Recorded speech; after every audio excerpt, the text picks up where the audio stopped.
ሰላም ጤና ይስጥልን ክቡራትና ክቡራን ተመልካቾቻችን ከናሁ ቴሌቪዥን ዘወትር በዚህ ሰዓት ወደ እናንተ የሚደርሰው የዛሬ ዕለተ ሐሙስ መጋቢት 24 2018 ዓ.ም የተለያዩ የሀገር ቤትና የባህር ማዶ ስፖርታዊ መረጃዎች ወደ እናንተ የሚደርሱበት ጊዜው አሁን ነው።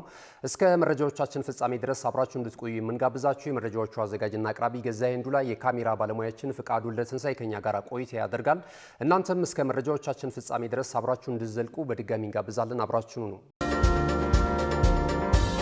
ወደ ቀዳሚው የሀገር ቤት ስፖርታዊ መረጃችን ስናልፍ የኢትዮጵያ ከፍተኛ ሊግ የተመለከተውን መረጃ ቀዳሚ እናደርጋለን። ወሳኝ ምዕራፍ ላይ የደረሰው የዘንድሮ ዓመት የ2018 ዓ.ም የኢትዮጵያ ከፍተኛ ሊግ በሁለት ምድብ ተከፍለው ተወዳዳሪዎች ከፍተኛ ፍልሚያ እያደረጉ ነው የሚገኙት። እንግዲህ በመጪው ዓመት በ2019 የውድድር ዘመን ወደ ኢትዮጵያ ፕሪሚየር ሊግ ለማደግ እንደዚሁ ተሳታፊዎች ከፍተኛ ፍክክር እያደረጉ ነው የሚገኙት። ትላንት የ17ኛ ሳምንት መርሃ ግብር ጨዋታዎች መከናወን ጀምሯል።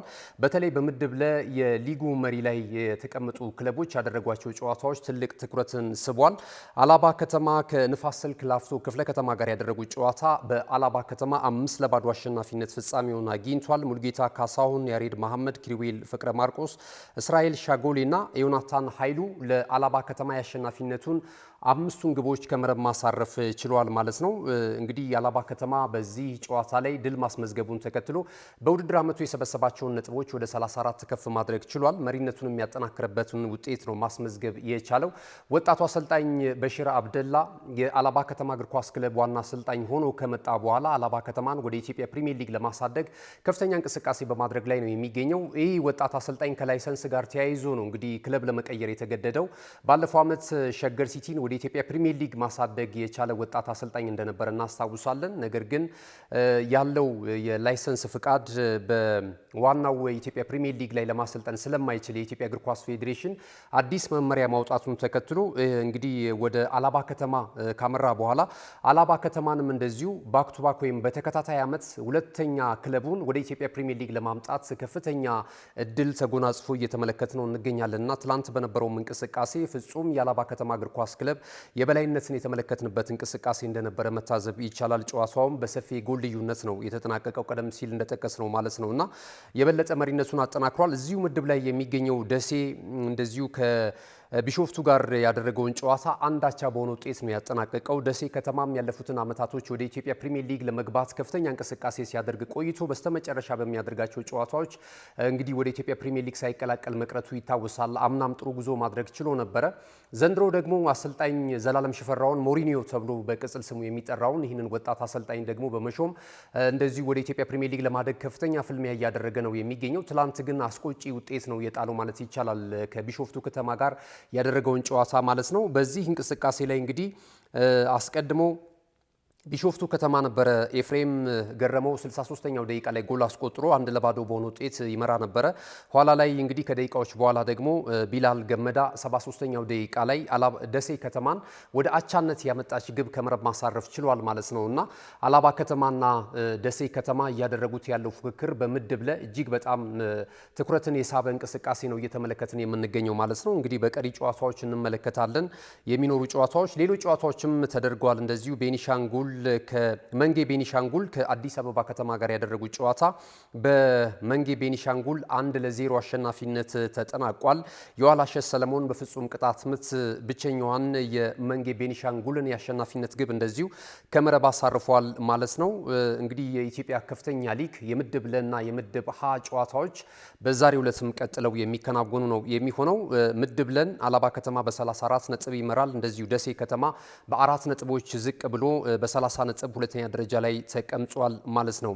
ክቡራትና ክቡራን ተመልካቾቻችን እንግዲህ የሀገር ቤት ስፖርታዊ መረጃችንን እዚህ ላይ ገታ እናደርጋለን። ስንመለስ በቀጥታ ወደ ባህር ማዶ ስፖርታዊ ጉዳዮቻችን የምናቀና ነው የሚሆነው። ናሁ ቴሌቪዥን ምርጫችሁ አድርጋችሁ አሁንም ከናሁ ስፖርት ጋር ቆይታ እያደረጋችሁ ስላላችሁ እጅግ በጣም እናመሰግናለን። ጠቃሚ መልእክቶች ይኖራሉ፣ እነሱን ተከታትለን እንመለስ። አብራችሁን ነው። ካሽጎ በየትኛውም ዓለም ሆነው በማንኛውም ሰዓት ለወገኑ የሚደርሱበት ፈጣን የገንዘብ መላኪያ ተከፈተሎ።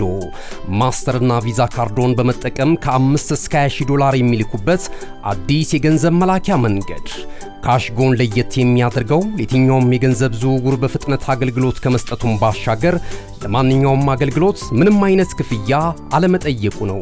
በሀገራችን ታሪክ ገንዘብን ከውጪ ወደ ሀገር ቤት በማስተላለፍ በመተግበሪያ መልክ አገልግሎት መስጠት የጀመረው የመጀመሪያው ሀገር በቀል የገንዘብ መላኪያ ዘዴ ካሽጎ ከ4500 በላይ ባሉ የባንክ ቅርንጫፎች አገልግሎት እየሰጠ ይገኛል።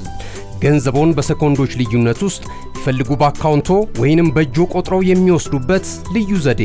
በቅርቡ ሁሉንም ኢትዮጵያዊ ባለቤት ለማድረግ ጉዞ የጀመረው ካሽጎ ዛሬውኑ መተግበሪያውን በስልኮ ላይ በመጫን የአገልግሎቱ ተጠቃሚ ሆኑ። ፍጥነት መለያችን፣ ኢትዮጵያን መክፈቻችን፣ ካሽጎ ነው መላኪያችን። ካሽጎ የአዲሱ ትውልድ ብራንድ። ተመልሰናል። ክቡራትና ክቡራን ተመልካቾቻችን ይህ ናሁ ቴሌቪዥን ነው። ናሁ ስፖርትን የዕለተ ሐሙስ አጫጭር ስፖርታዊ መረጃዎችን እየተከታተላችሁ ስላላችሁ እጅግ በጣም እናመሰግናለን። ቀደም ሲል የሀገር ቤት ስፖርታዊ መረጃን ወደ እናንተ አደርሰናል። ከዚህ ሰዓት ጀምረን ደግሞ ከባህር ማዶ የተለያዩ ምንጮች ያሰናዳናቸውን መረጃዎች ወደ እናንተ እያደረስን የምንቆይ ነው የሚሆነው። መነሻችን የሚሆነው የአውሮፓ ሴቶች ቻምፒየንስ ሊግ የውድድር መድረክ ወሳኝ ምዕራፍ ላይ ደርሷል። የሩብ ፍጻሜ ጨዋታዎች ትላንት ምሽት መከናወን ጀምሯል። ትላንት በለንደን ደርቢ ሁለቱን የእንግሊዝ ክለቦች ቼልሲን እና አርሰናልን በስታንፎርድ ብሪጅ ያገናኘው ጨዋታ በቼልሲ 1-0 አሸናፊነት ተጠናቋል። አርሰናል ግን አስቀድሞ የመጀመሪያውን ዙር ጨዋታ በኤምሬትስ ስቴዲየም ማሸነፉን ተከትሎ እንግዲህ በድምር ውጤት መድፈኞቹ እንስቶች ወደ ሰሚፋይናሉ ማለፋቸውን አረጋግጠዋል ማለት ነውና ትላንት በነበረው ጨዋታ ከፍተኛ ፍክክር ነው የተመለከትነው በሁለቱ ቡድኖች መካከል። በተለይ የአርሰናል ተጫዋቾች አስቀድሞ በመጀመሪያው ዙር ያስመዘገቡትን ውጤት ለማስጠበቅ ከፍተኛ መከላከል ሲያደርጉ ተመልክተናል። ቼልሲዎች ደግሞ በማጥቃቱ እንቅስቃሴ እጅግ በጣም ግሩም ነበሩ። ተከታታይ ሙከራዎችን ማድረግ ችለዋል። በመጀመሪያው ግማሽ 45 እና በሁለተኛው ግማሽ 45 ማለት ነው። በተለይ የአርሰናላው ግብ ጠባቂ እጅግ በጣም ስትደነቅ ነበረ። ብዙዎች ከዳቪድ ራያ ጋር ከወንዶቹ ግብ ጠባቂ ጋር ሲያነጻጽሯት ነበርና እጅግ በጣም ለግብ የቀረቡ ሙከራዎችን ስታከስም እንደነበረ ተመልክተናል። ትላንት እንግዲህ ኑስኬን 94ኛው ደቂቃ ላይ ጨዋታው ሊጠናቀቅ የባከነ ደቂቃ ላይ ነው እንግዲህ ፎርዚ ኦፊሻሉ በርከት ያሉ ደቂቃዎች ነበር የጨመሩት በሁለተኛው ግማሽ 45 ማለት ነውና ይህንንም ተከትሎ ሰማያዊዎቹ እንስት እግር ኳሰኞች እንግዲህ የማስተዛዘኛውን አንዷን ጎል ማግኘት ችሏል። የዕለቱን ጨዋታም አሸናፊ የምታደርጋቸው ግብ ነበረች። 1-0 በሆነ ውጤት በሰማያዊዎቹ አሸናፊነት ተጠናቋል ማለት ነው። ያም ቢሆን ግን አርሰናል ወደ ቀጣዩ ዙር ማለፍ ችሏል። ሌላ ጨዋታ በጀርመኑ ክለብ ባየር ሙኒክ እና በእንግሊዙ ክለብ ማንቸስተር ዩናይትድ መካከል የተደረገው ጨዋታ ደግሞ በባየር ሙኒክ 2-1 አሸናፊነት ተጠናቋል። ቀይ ሰይጣናቱ እንስቶች እንግዲህ ጨዋታው በተጀመረ 11ኛው ደቂቃ ላይ ማላርድ ከመረብ ባሳረፈችው ግብ 1-0 በሆነ ውጤት ይመሩ ነበረ። ኋላ ላይ ጨዋታው ሊጠናቀቅ ወደ 10 ደቂቃዎች ገደማ ሲቀረው ደግሞ የበለጠ እንስቶቹ ቫቫያሮች ደግሞ እጅግ በጣም አስደናቂ ብቃት በማሳየትና ጎሎችን በማስቆጠር አፈጻጸማቸውን ይበልጡኑ ማሳመር ችሏል ማለት ነው። ቪጎ ስቲደር 81ኛው ደቂቃ ላይ ዳልማን ደግሞ 84ኛው ደቂቃ ላይ ለባየር ሙኒክ ሁለቱን የአሸናፊነት ግቦች ከመረብ አሳርፈው ጨዋታው 2-1 በሆነ ውጤት እንግዲህ ተጠናቋል ማለት ነው። በባየር ሙኒክ አሸናፊነት ባየር ሙኒክ የመጀመሪያውንም ጨዋታ በኦልትራፎርድ ስቴዲየም 3-2 አሸንፎ ነበር የተመለሰው። በድምር ውጤት እንግዲህ 5-2 በሆነ ውጤት በባየር ሙኒክ አሸናፊነት ተጠናቋል። ባየር ሙኒክና አርሰናል ወደ ግማሽ ፍጻሜው ማለፍ የቻሉበትን ውጤት ነው ትላንት ምሽት ማስመዝገብ የቻሉት ማለት ነውና አርሰናል እንግዲህ ወቅቱ የሴቶች የአውሮፓ ቻምፒየንስ ሊግ የውድድር መድረክ የመድረኩ የዋንጫ ባለክብር እንደሆነ ይታወቃል። በተከታታይ ዓመት ወደ ፍጻሜ ለማለፍ እንግዲህ እየገሰገሱ ነው የሚገኙት። አንድ ጨዋታ ደርሶ መልስ ብቻ ነው የሚቀራቸውና እንግዲህ በግማሽ ፍጻሜውን ጨዋታ ጥሩ ውጤት ያስመዘግባሉ ተብሎ ይጠበቃል ማለት ነው። ዛሬም እንደዚሁ የሚደረጉ ጨዋታዎች አሉ። ኤል ክላሲኮ በሴቶቹ እንመለከታለን። ዛሬ ሁለቱን የስፔን አያላን ክለቦች በወንዶቹ የምናውቃቸው ማለት ነው። በሴቶቹ ደግሞ የበለጠ ባርሴሎና የተሻለ ውጤት እንዳለው ይታወቃል። ትልልቅ ባሎንዶርን እስከ ማሸነፍ የደረሱ ትልልቅ ከዋክብቶችን የያዘ ነው በስብስቡና ዛሬ እንግዲህ በባርሴሎናና በሪያል ማድሪድ መካከል የሚደረገው የእንስቶቹ የኤል ክላሲኮ ፍልሚያ ምሽት 1:45 ሲል በኢትዮጵያ ሰዓት አቆጣጠር ጅማሮውን ያደርጋል። የመጀመሪያው ጨዋታ በእርግጥ ባርሴሎና 6-2 በሆነ ውጤት ነው ማሸነፍ የቻለው። ስለዚህ ዛሬ ደግሞ በሜዳው የበለጠ እድል ይዞ ይገባል ተብሎ ነው የሚጠበቀውና ኦልሞስት ጨዋታው ተጠናቋል በሚባልበት ደረጃ ላይ ነው ያለው። ነገር ግን የእግር ኳስ አፈጻጸም እንደ ሁልጊዜውም አስቀድሞ መተንበይ አይቻልም። ቅድመ ግምት ግን መስጠት ይቻላል። ባርሴሎና ወደ የተሻለ እድል እንዳለው ግን መጥቀስ ይቻላልና እንግዲህ ዛሬ ሪያል ማድሪድ የ6-2ቱን ውጤት ይቀለብሳሉ የሚለው ነገር የሚጠበቅ ነው የሚሆነው። ባርሴሎና ባለፈው ዓመት የፍጻሜ ተፋላሚ እንደነበረ እናስታውሳለን። በፍጻሜው ጨዋታ አርሰናል 1-0 በሆነ ውጤት ተሸንፎ ነው እንግዲህ የዋንጫውን ክብር ያጣው ማለት ነውና ይህንን እልህ ይዘው ዛሬ ወደ ግማሽ ፍጻሜው ለመግባትና እስከ ዋንጫው ድረስ ለመጓዝ ከፍተኛ ፍልሚያ ሊያደርጉ እንደሚችሉ እንስቶቹ ብሉግራናዎቹ ይጠበቃል ማለት ነው።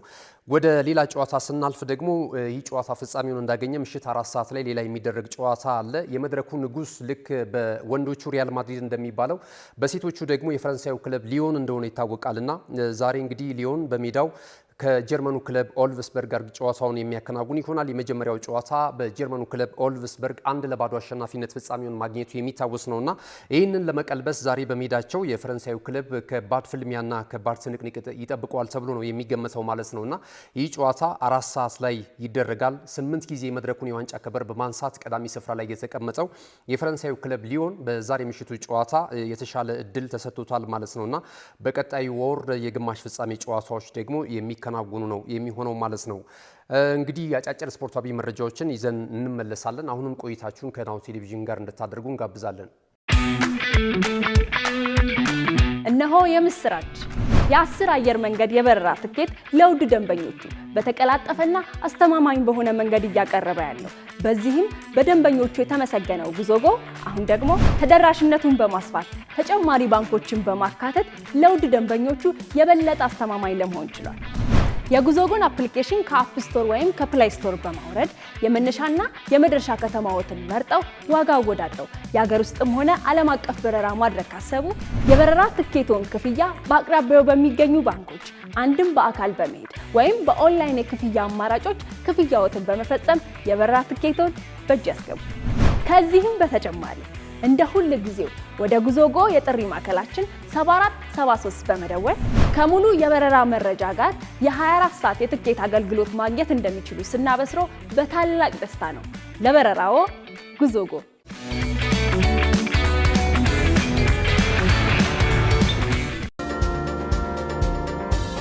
ውድ ተመልካቾቻችን ተመልሰናል። የመረጃዎቻችን የመጨረሻው ምዕራፍ ላይ ደርሰናል። አጫጭር ስፖርታዊ መረጃዎችን ከዚህ ሰዓት ጀምረን ወደ እናንተ እናደርሳለን። የተለያዩ የመገናኛ ብዙሃን የተለያዩ መረጃዎችን ይፋ እያደረጉ ነው የሚገኙትና እነዚህን መሰረት ያደረጉ መረጃዎች ናቸው ወደ እናንተ የሚደርሱት። የአንቶኒ ማርሻልን ጉዳይ ቀዳሚ እናደርጋለን። አንቶኒ ማርሻል የቀድሞ የቀይ ሰይጣናቱ የፊት መስመር ተጫዋች እንግዲህ ያጨራረሱ ካላማረላቸው ተጫዋቾች መካከል አንደኛው ነው። አጀማመሩ እጅግ በጣም ግሩም ነበረ። በተለይ ወደ ማንቸስተር ዩናይትድ መጥቶ ያለፉትን 9 ዓመታት ቆይታ አድርጎ እንደነበረ ይታወሳል። የተሳኩም ያልተሳኩም ጊዜያቶች ነበሩት። ነገር ግን ደግሞ ብዙ ተስፋ ተጥሎበት የዩናይትድ ደጋፊዎች ብዙ ተስፋ ጥለውበት ከመጡ ተጫዋቾች መካከል አንደኛው እንደነበረ ይህ ፈረንሳዊ ኢንተርናሽናል እንግዲህ ይታወሳል ማለት ነውና በማንቸስተር ዩናይትድ ቤት የመጨረሻ ዓመታቶቹ እጅግ በጣም ውጤታማ ናቸው ለማለት አስቸጋሪ ነውና ብዙ ከክለቡ ደጋፊዎችም ወቀሳ ሲደርስበት እንደነበረ ይታወሳልና 2024 ላይ እንግዲህ በነፃ ዝውውር ነበር የግሪኩን ክለብ ኤኬ አቴንስን የተቀላቀለው ማለት ነው። 1 ዓመት በዛ ክለብ ውስጥ ከቆየ በኋላ ደግሞ ወደ ሜክሲኮ ክለብ ሞንትሪያል አቀንቷል። በዛም እንግዲህ የተሳካ ቆይታ አይደለም እያደረገ የሚገኘውና አሁን የዜናው ማጠንጠኛ ምንድነው? አንቶኒ ማርሻል እንግዲህ ከአሰልጣኙ ጋር ተጋጭቶ እግድ እንደተጣለበት የሚያሳዩ መረጃዎች እየወጡ ነው የሚገኙት። ይሄ የሆነው ደግሞ ከዲሲፕሊን ጋር በተያያዘ ነውና ተጫዋቹ ተጠባባቂ ወንበር ላይ ነው ያለፉትን ጊዜያቶች እያሳለፈ የሚገኘው። በዚህ ጨዋታ ላይ ስቴዲየም ነበረ፣ ተጠባባቂ ወንበር ላይ ተቀምጦ ነበረ። ነገር ግን አሰልጣኙ ኒኮላስ ሳንቼዝ ይሰኛሉ፣ የሞንትሪያል አሰልጣኝ የሜክሲኮ ክለብ ማለት ነውና እኛ አሰልጣኝ ለምን ቀይረው ወደ ሜዳ ያስገቡኝም በማለት ከአሰልጣኙ ጋር እዛው ተጠባባቂ ወንበር ላይ ሆኖ ለጸብ በመጋበዝና የተለያዩ ስድቦችን በመሳደቡ እንግዲህ እግድ ክለቡ እንደጣለበት እየተገለጸ ነው የሚገኘው ማለት ነውና ማርሻል እንደዚህ አይነት ሁኔታ ላይ ይደርሳል ብለው ከ10 ዓመት በፊት የገመቱ አልነበሩም።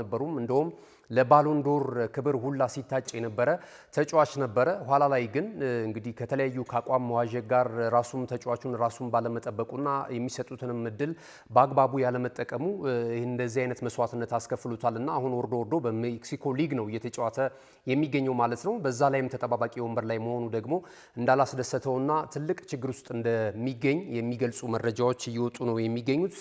በቀጣይ ወደ ክለቡ እንዳይመጣ ልምምድ እንዳይሰራ ጨዋታዎች ላይም ከቡድኑም አባላቶች ጋር እንዳይገናኝ ነው እንግዲህ የሜክሲኮ ክለብ ሞንትሪያል ፉትቦል ክለብ እንደዚሁ እግድ የጣለበት እየተባለ ነው የሚገኘው ማለት ነው። ወደ አርሰናል መረጃ ስናልፍ እንግዲህ ከነገ በስቲያ የኤፍኤ ካፕ ሩብ ፍጻሜ ጨዋታዎች ይደረጋሉ። አርሰናል ከሜዳው ውጪ በማቅናት የሻምፒዮንሺፑን ተሳታፊውን ክለብ በሴንት ሜሪ ስቴዲየም የሚገጥም ነው የሚሆነው። ከዚህ ጨዋታ አስቀድሞ እንግዲህ ጉዳት ላይ የሚገኙ ተጫዋቾች ልምምድ ስለመጀመራቸው እየተገለጸ ነው የሚገኘው።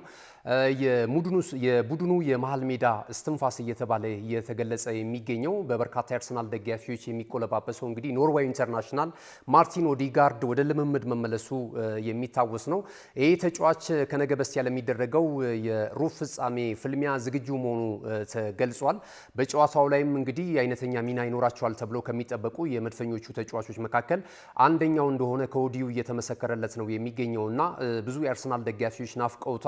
በቀጣይ እንግዲህ ቅዳሜ ምሽት 4 ሰዓት ላይ በሚደረገው የሩብ ፍጻሜ ጨዋታ በቋሚ አሰላለፍ ውስጥ የአሰልጣኝ ሚካኤል አርቴታ ተቀዳሚ ምርጫ ሊሆን እንደሚችል እየተዘገበ ነው የሚገኘው ማለት ነውና ሌሎችም ጉዳት ላይ የሚገኙ ተጫዋቾች በዚህ ጨዋታ ስብስብ ላይ ስለመካተታቸው እየተገለጸ ነው የሚገኘው። በነገው ዕለት ደግሞ ጨዋታውን በተመለከተ አሰልጣኝ ሚካኤል አርቴታ ጋዜጣዊ መግለጫ ከመገናኛ ብዙሃን ጋር ይኖረዋል ተብሎ ይጠበቃል። በዚያው እንግዲህ የቡድን ዜናዎችን በተመለከተ ጉዳት ላይ የሚገኙ ተጫዋቾችን ይፋ ያደርጋል ተብሎ ነው እየተገመተ የሚገኘው ማለት ነው። ወደ ዩናይትድ መረጃችን ስናልፍ ማንቸስተር ዩናይትድ እግር ኳስ ክለብ በጊዜያዊ አሰልጣኝ ማይክል ካሪክ እየተመራ ያለፉትን ጊዜያቶች በተለይ ጥሩ ጊዜ እያሳለፈ እንደሆነ ይታወቃል። አሁን ላይ ግን ደጋፊዎች ደግሞ የተለያዩ ጥያቄዎችን እየጠየቁ ነው የሚገኙት።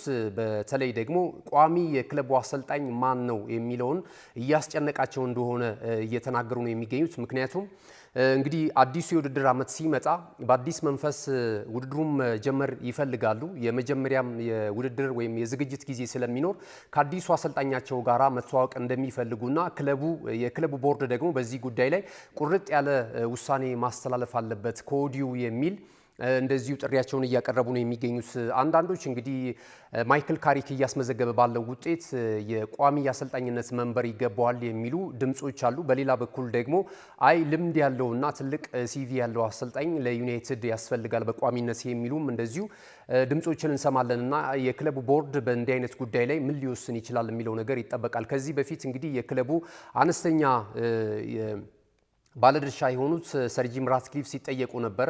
ይሄ ነገርን ለመመለስ አሁን ላይ ጊዜው አይደለም፣ የተወሰኑ ጨዋታዎችን መመልከት አለብን። ቦርዱም በዚህ ጉዳይ ላይ የበለጠ ከመከረበትና ውጤቱን ካመዛዘነ በኋላ ለታላቁ ማንቸስተር ዩናይትድ እግር ኳስ ክለብ ይመጥናል የምንለውን አሰልጣኝ በቦርዱ አማካኝነት የምናሳውቅ ይሆናል ብለው ነበር ከዚህ በፊትና አሁን ላይ ግን ያው እንደምታውቁት የእንግሊዝ ፕሪሚየር ሊግ የ2025/26 የውድድር ዘመን ሊጠናቀቅ 7 መርሃ ግብሮች ብቻ ናቸው የሚቀሩት። የውድድር ዓመቱን ደግሞ ያለምንም የዋንጫ ክብር እንደሚያጠናቅቅ ዩናይትድ የታወቀ ነው። ምክንያቱም በሂሳባዊ ስሌትም ብንመለከተው ምናልባት እድል አለው ልንል እንችላለን። ነገር ግን ካለው ሁኔታ አንጻር ማንቸስተር ሲቲ እና አርሰናል የበለጠ የዋንጫ ክብር እድል እንዳላቸው ነው የበለጠ ዩናይትዶች ትኩረት ሰጥተው እየሰሩ የሚገኙት። እስከ ምርጥ 4 ድረስ ሆነው በማጠናቀቅ በቀጣይ በአውሮፓ ቻምፒየንስ ሊግ የውድድር መድረክ የሚያሳትፋቸውን ስፍራ ይዘው ለማጠናቀቅ ነው ጥረት እያደረጉ የሚገኙትና ከዚህ ጋር ተያይዞ እንግዲህ በቀጣይ የሚሆነውን ነገር እንመለከታለን። ግን የማንቸስተር ዩናይትድ ደጋፊዎች ዋና አሰልጣኛቸውን ከወዲሁ ለማወቅ እንደጓጉ ነው እየገለጹ የሚገኙት ማለት ነው። ሌላው መረጃችን የሚሆነው የፊል ፎደን ጉዳይ ነው። ፊል ፎደን እንግዲህ የእንግሊዝ ብሔራዊ ቡድን ያለፉትን ቀናቶች እንደምናስታውሰው የወዳጅነት ጨዋታ አከናውኗል። ከኡራጋይ ጋር 1-1 በሆነ ውጤት ጨዋታውን አጠናቋል። ከዛ ባለፈ ደግሞ በጃፓን 1-0 በሆነ ውጤት ተሸንፏልና ከጨዋታው መጠናቀቅ በኋላ በተለይ ወጣቱ ተጫዋች ፊል ፎደን እድል ተሰጥቶት ነበር በአሰልጣኝ ቶማስ ቱኸል ማለት ነው። በዛ እንቅስቃሴ ላይ ግን ግሩም እንቅስቃሴ ባለማድረጉ ወይም ደግሞ የአሰልጣኙን አንዳንድ ታክቲኮች ባለመተግበሩ ምክንያት ከዓለም እግር ኳስ ዋንጫ የውድድር መድረክ ውጪ ሊሆን የሚችልበት እድል እንዳለ ነው እየተገለጸ የሚገኘውና አሰልጣኝ ቶማስ ቱኸልም ይህንን ነው በጭምጭምታ ለመናገር የፈለጉት። ፊል ፎደን አሁን ባለው ብቃት የበለጠ ካልተሻሻለ እስከ ዓለም ዋንጫው መቃረቢያ ድረስ ምናልባት በዓለም እግር ኳስ ዋንጫ የውድድር መድረክ በሶስቱ አናብስት ስብስብ ውስጥ ላይካተት የሚችልበት እድል እንዳለ ነው እንግዲህ ፍንጭ የሰጡት ማለት ነውና ፊል ፎደን እንግዲህ በማንቸስተር ሲቲ ቤትም አሁን ተቀይሮ እየገባ ነው ጨዋታዎችን እያደረገ የሚገኘው። ብዙ ተቀናቃኝ ተጫዋቾች መጥተውበታልና በቀድሞ አቋሙ ላይ አይደለም የሚገኘው። አንዳንድ ጊዜ እንግዲህ የእንግሊዝ ተጫዋቾች ሚዲያው የሚያሳድርባቸውን ተጽዕኖ መቋቋም እያቃታቸው ከተጠበቁበት ወርዶ እንመለከታቸዋለንና ፊል ፎደንም ምናልባት በቀጣይ የዚህ ሰለባ እንዳይሆን ጠንክሮ መስራት እንዳለበት ማሳሰቢያ ውስጡ ያለውን ንግግር ነው ያደረጉት አሰልጣኝ ቶማስ ቱኸል። እንዴት ተመለከቱታላችሁ? እዚህ ላይ ሀሳብ ልሰጡ ትችላላችሁ። አሁን ባለው ብቃት ፊል ፎደን ለእንግሊዝ ብሔራዊ ቡድን ይመጥናል ወይ? ምክንያቱም አዳዲስ ተጫዋቾች እየመጡ ነው። በተለይ ታች ያሉት ወጣት ተጫዋቾች በእንግሊዝ ብሔራዊ ቡድን ስብስብ ውስጥ ለመግባት ከፍተኛ ጥረት በማድረግ ላይ ነው የሚገኙት። ብቃታቸውንም በማሳየት ላይ ነው የሚገኙትና እነዚህን ተገዳድሮ እንግዲህ በቀጣይ ይሰለፋል ወይ የሚለው ነገር የሚጠበቅ ነው የሚሆነው። ሌላኛው መረጃችን የሚሆነው ወደ ሊቨርፑል ያመራናል። በሊቨርፑል ቤት እንግዲህ የፊት መስመር አጥቂው አሌክሳንደር ኢሳቅ ከዛሬ ጀምሮ ልምምድ እንደሚሰራ እየተገለጸ ነው የሚገኘው።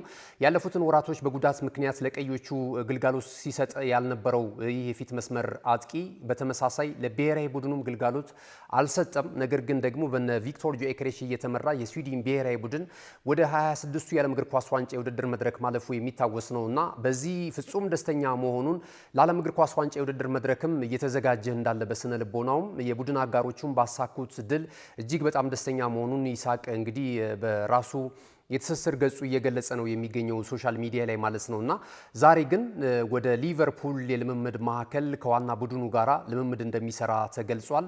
በቀጣይ በተለይ ከማንቸስተር ሲቲ ጋር በሚኖረው የሩብ ፍጻሜ የኤፍኤ ካፕ ጨዋታ ላይ አይደርስም ተብሏል። በቀጣይ ግን በቀጣይ ሳምንት አጋማሽ የሚደረጉ የአውሮፓ ቻምፒየንስ ሊግ ጨዋታዎች አሉ። ትልቅ ጨዋታ እንዳለበት ይታወቃል። ሊቨርፑል ከፒኤስጂ ጋር የሚያደርገው ጨዋታ ላይ ግን የዚህን ተጫዋች ግልጋሎት ቀዮቹ ሊያገኙ እንደሚችሉ እየተገለጸ ነው የሚገኘው። አርነ ስሎት ይህንን ታላቅ ተጫዋች ዳግም በማግኘታችን ከጉዳቱ አገግሞ እጅግ በጣም ደስተኞች ነን። ሁልጊዜም ለመሻሻል ጠንክሮ እየሰራ ነው የሚገኘውና ይሄ ሊደነቅ ይገባል። ወደ ቀድሞ አቋሙ እንደሚመለስም ተስፋ አደርጋለሁ ብሏል። ምክንያቱም በኒውካስል ዩናይትድ የነበረውን አቅም እናውቃለን። በዛ የስኳድ ዴፕዝ የቡድኑ እስትንፋስ ሆኖ የሊግ ዋንጫን እስከ ማሳካት ድረስ የደረሰበትም ማለት ነው። የካራባው ካፕን ከ70 ዓመታት በኋላ ሲያሳኩ ማክፓይሶቹ የዚህ ተጫዋች ሚና የጎላ እንደነበረ ማስታወስ ይቻላል እና ያንን ገድሉን በሊቨርፑል ቤትም በአዲሱ ማሊያ ያሳካል የሚል እምነት አለኝ ብለዋል አርነ ስሎት። እንግዲህ ትልቁ ዜና የሆነው ለሊቨርፑል ደጋፊያን አሌክሳንደር ኢሳቅ ከዛሬ ጀምሮ ከዋናው ቡድኑ ጋር ልምምድ እንደሚሰራ ነው ማለት ነው። ወደ መጨረሻው መረጃችን ስናልፍ የአርሰናል መረጃ ነው የምናገኘው። የአርሰናል የወርሃ መጋቢት የክለቡ እጩ ተጫዋቾች ወይም ምርጥ ተጫዋቾች በእጩነት ቀርበዋል። በዚህ መሰረት ኤዜ አለ፣ እንደዚሁም ዴክላን ራይስ፣ ዳቪድ ራያና ገብርኤል ማጋሌዥ ሆኗል። እስካሁን ድረስ በወርሃ መጋቢት አርሰናል ካደረጋቸው ጨዋታዎች የበለጠ የጨዋታዎች ልዩነት ፈጣሪና ጥሩ እንቅስቃሴ ማድረግ የቻለው በእናንተ እይታ የትኛው የአርሰናል ተጫዋች ነው? ቀደም ሲል ከጠራናቸው ከነ ገብርኤል ማጋሌዥ እንደዚሁም ዳቪድ ራያ ግብ ጠባቂው ዴክላን ራይስ እና ኤቤሬቺ ኤዜ የትኛው ነው የእናንተ ምርጡ ተጫዋች? እዚህ ላይ ሀሳብ ልሰጡን ትችላላችሁ። ክቡራትና ክቡራን ተመልካቾቻችን ከሀገር ቤትና ከባህር ማዶ ለዛሬ ለሐሙስ መጋቢት 24 2018 ዓ.ም በእኔና በባልደረቦች የተሰናዱ ስፖርታዊ መረጃዎች ይህንን ይመስሉ ነበር። መረጃዎቹን ወደ እናንተ በማድረስ ገዛኸኝ ዱላ፣ የካሜራ ባለሙያችን ፍቃዱ ለተንሳይ ከኛ ጋር ቆይታ አድርጓል። መልካም ጊዜ ይሁንላችሁ።